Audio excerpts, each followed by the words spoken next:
Oke. Assalamualaikum warahmatullahi wabarakatuh. Waalaikumsalam warahmatullahi wabarakatuh. Apa kabar hari ini? Baik. Masih semangat? Semangat. Oke. Sama seperti kemarin, pembelajaran KDTK. Gurunya masih saya.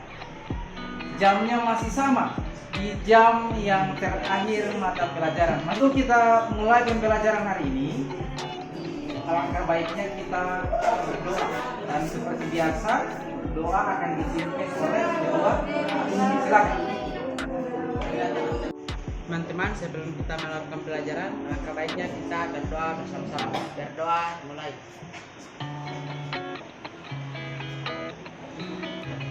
Kita sudah berdoa bersama, semoga dengan doa yang kita panjatkan tadi akan memperlancar proses belajar mengajar kita pada hari ini. Hari ini kita masih dengan KD yang sama, KD menganalisis infeksi, tapi masuk ke KD keterampilannya. Jadi KD-nya adalah mengomunikasikan terjadinya infeksi. Indikator pencapaian kompetensi yang akan adik-adik capai adalah bagaimana adik-adik bisa mengkomunikasikan proses pencegahan infeksi dengan mencuci Tangan. Tentu tujuannya adalah dari pembelajaran ini adik-adik bisa mengkomunikasikan cara mencuci tangan yang baik dan Benar. Hari ini sebelum kita akan masuk ke pembelajaran yang inti di permukaan ini, Pak Guru ini tanya, kira-kira ada yang tidak hadir? Semuanya hadir ya? Ya.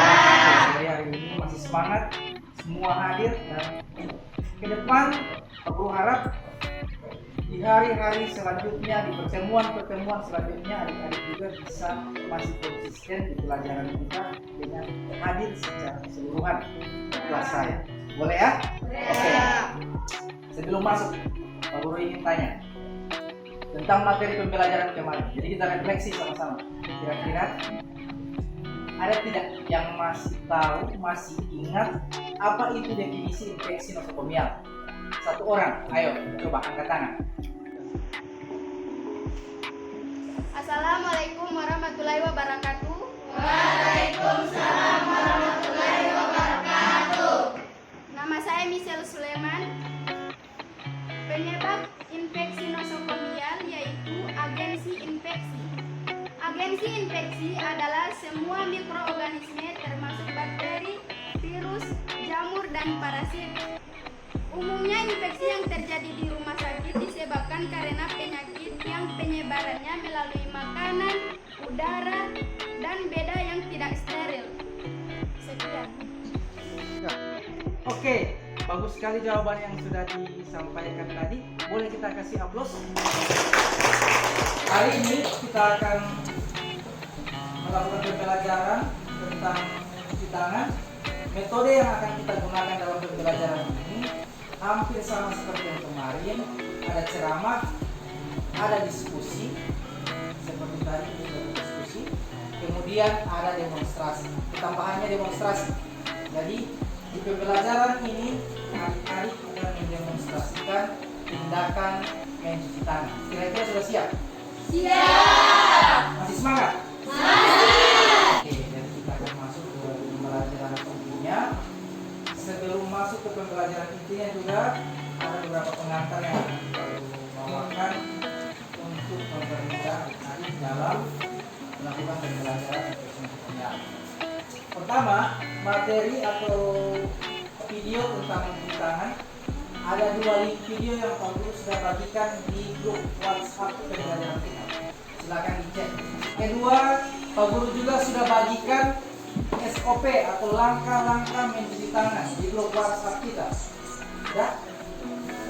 Sudah. Kita akan masuk ke pembelajaran inti, di mana adik-adik akan mengamati video, kemudian mencocokkan dengan standar operasional prosedur tindakan mencuci tangan, didiskusikan dengan anggota kelompok masing-masing, dan Pak Guru akan amati apakah benar-benar setiap kelompok itu mengamati video pembelajarannya atau tidak. Oke, bisa kita mulai? Ya. Oke, 15 menit waktunya.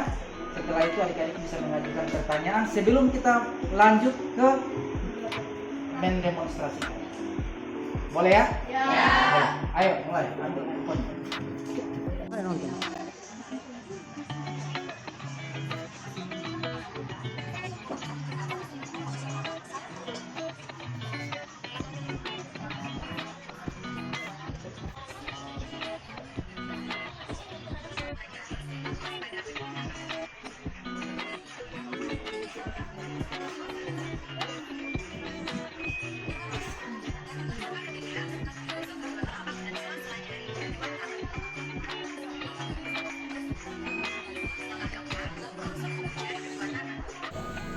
Sudah selesai proses pengamatan videonya? Ya. Oke. Jadi sebelum adik-adik mendemonstrasikan per orang, Pak Guru ingin melihat setiap kelompok satu orang perwakilan mewakili kelompoknya untuk mempraktekkan di sini dulu sebelum mendemonstrasikannya secara nyata di dalam laboratorium. Boleh? Boleh. Siap? Siap. Assalamualaikum warahmatullahi wabarakatuh. Waalaikumsalam warahmatullahi wabarakatuh. Perkenalkan, nama saya Ibrahim Bano. Di sini saya sebagai perwakilan kelompok 3 akan memperagakan 6 cara atau 6 langkah mencuci tangan. Yang pertama yaitu dari telapak tangan, punggung tangan secara bergantian. Yang ketiga ada sela-sela jari, dan yang keempat yaitu mencuci tangan seperti mengunci secara bergantian. Dan yang kelima ibu jari secara bergantian. Dan yang terakhir ialah ibu jari secara bergantian. Sekian dari saya. Wassalamualaikum warahmatullahi wabarakatuh. Masuk ke lab, Pak Guru akan lihat setiap orang mempraktekkan tindakan mencuci tangan.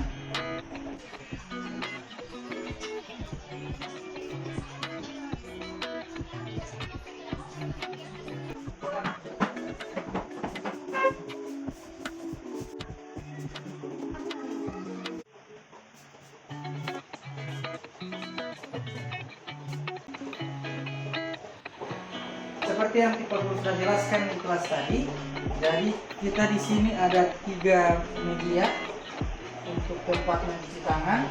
Adik-adik ada 6 orang per kelompok, 3 orang. Mana 3 yang pertama yang ada? 1, 2, 3. Berarti saya bisa bergantian ya? Ya. Melakukan cuci tangan dengan baik, langkah-langkahnya harus jelas terlihat, dan pastikan tidak ada langkah yang dilewati atau dihilangkan. Boleh? Boleh. Sudah siap? Siap. Siap. Oke.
Oke, tadi secara keseluruhan siswa sudah mendemonstrasikan tindakan mencuci tangan dengan baik dan benar sesuai dengan standar operasional prosedur.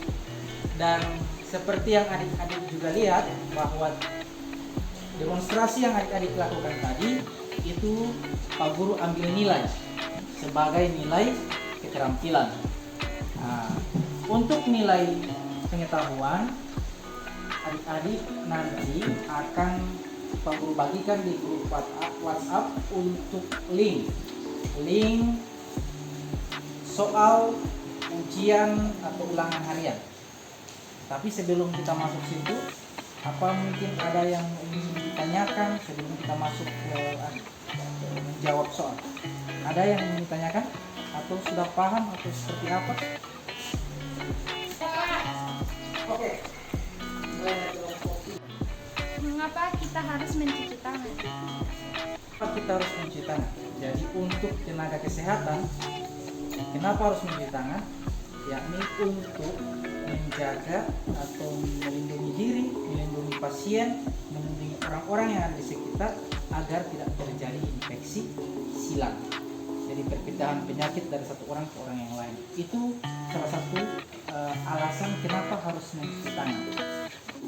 Kita akan masuk ke menjawab soal-soal yang Pak Guru sudah buat dalam Google Formulir.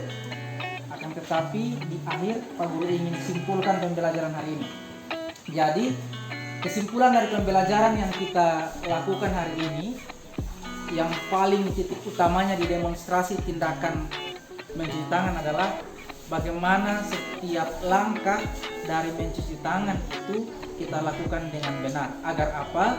Agar memang benar-benar bisa yakin kita bahwa cuci tangan kita itu bisa menghindarkan kita dari infeksi silang, infeksi nosocomial. Itu kesimpulan yang bisa kita angkat dalam pembelajaran hari ini. Berikut semua tindakan mencuci tangan, langkah mencuci tangan ini harus kita lakukan secara lengkap di saat kita menemui 5 momen tadi, 5 waktu tadi. Boleh? Oke. Sekarang silakan diambil gawainya, handphone. Pak Guru juga sudah bagikan di situ soalnya. Silakan adik-adik buka linknya, masuk ke soalnya dan dijawab. Jangan lupa tulis nama lengkap, namamu, nama lengkap, kemudian kelas. Itu paling penting. Jadi nama lengkap masing-masing, kemudian kelas berapa. Itu paling penting. Berikut ada soal uraian yang harus dijawab. Jumlahnya ada 5 butir soal. Oke? Ya. Bisa dikerjakan dari sekarang. Waktunya Pak Guru kasih waktu 10 menit untuk mengerjakan soal ulangan harian ini. Silakan.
Oke, waktu telah habis. Silakan dikirim Google Formulir. Jangan lupa pastikan sudah dikirim sampai ada notifikasi bahwa Anda sudah menyelesaikan atau sudah menjawab soal ini atau kuis ini. Pembelajaran hari ini sudah selesai dan nilai ujian atau ulangan harian adik-adik itu akan Pak Guru tambahkan dengan nilai pengetahuan di pelajaran yang kemarin. Begitu pula nilai keterampilan demonstrasi yang dilakukan tadi akan ditambahkan juga dengan nilai diskusi di pertemuan sebelumnya, dan nilainya nanti akan Pak Guru rilis. Tapi Pak Guru yakin seluruh siswa bisa mendapatkan nilai yang baik untuk KD menganalisis infeksi ini. Adik-adik sekalian, kita akan masuk ke pertemuan yang berikut. Pertemuan berikut tetap masih di KD yang sama, tetapi indikator pencapaian kompetensinya berbeda. Intinya, pertemuan berikut itu akan membahas tentang pencegahan infeksi. Terima kasih untuk perhatian adik-adik hari ini. Tetap jaga semangatnya sampai dengan pertemuan terakhir. Dan sebagaimana di awal tadi kita memulai dengan doa, maka di akhir juga harus kita akhiri atau kita tutup dengan doa. Jadi Pak Guru silakan ketua kelas untuk memimpin doa. Silakan. Teman-teman, sebelum kita pulang, marilah kita berdoa bersama-sama. Berdoa mulai. Semoga apa yang kita pelajari hari ini dapat bermanfaat untuk kita secara keseluruhan. Terima kasih atas perhatian, atas atensi adik-adik untuk pembelajaran hari ini. Dan mari kita tutup pembelajaran hari ini dengan mengucapkan hamdalah. Assalamualaikum warahmatullahi wabarakatuh.